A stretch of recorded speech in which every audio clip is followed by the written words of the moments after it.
Welcome tonight for our daily short-ish reading. We have weaponized cuteness here, and she's going to be doing the reading. She's like, what? What are you talking about, fool? Anyway, now, real quick, everybody, we're in Acts 5. I just want to point out that, again, we're talking about corroborating evidence, secondary evidence of the fact that we are, in fact, still under the law. We still have rules to follow, and there's still standards. Now, modern churchianity / Paulianity likes to make it out like the law is done away with, and it's, grace may abound, and there's it's all just love your neighbor, brother, and that's it.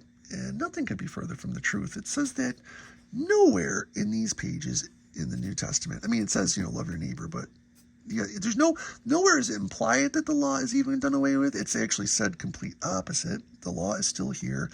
And these stories tell of, again, the standards that have to be kept. So, for example, we're in Acts 5, like I said, and we're in this part of Acts where the initial followers are starting to sell some of their possessions or all their possessions to help fund the early church. And we have a gentleman here named Hananiah. And what he did was he sold, what did he sell here? He sold, Hananiah, what did he sell? Sometimes, some Bibles say he sold property, but some people just say he sold something.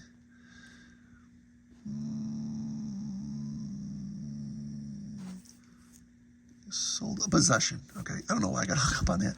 Sold a possession, and he kept back from the price, and his wife was aware of it. Sold a possession, and he kept back from the price we brought to Peter and John's feet, and he laid it down and said, hey, I sold this, and here's the money. Now, if we read, Peter says, hey, dude, this was your possession. You didn't have to sell it. It was still your money afterwards. You didn't have to give us all of it, but why did you lie and tell us you gave us all of it? So basically the guy, from what we can gather here, let's say he sold his possession for $100,000 and gave them 50. But the key was he said, oh yeah, here's all of the money, here's all the proceedings from the sale. Now, is he looking for clout? Was he just looking for, a pat on the back? It wasn't on the up and up. It was deceitful. He lied. So there isn't all hugs and kisses. There isn't all, forgiveness. There was, oh, you're dead on the spot. He dropped dead on the spot, and they carried his carcass out of there and buried him in the ditch. Then a couple hours later, he fell down and breathed his last, and great fear came upon those earth. The young men, they wrapped him up in a shower curtain and carried him out and tossed him in the ditch. And 3 hours later, his wife came in, not knowing what had taken place. And Peter said, hey, how much did you sell that land for? So it was land, okay. And she's like, yeah, $350.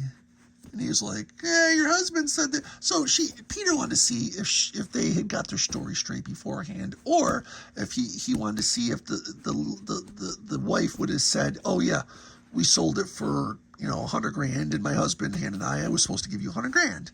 But no, she's like, oh yeah, we sold it for $50,000 or whatever.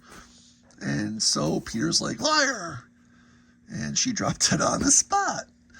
So again, more supportive evidence that, there's still standards, there's still rules.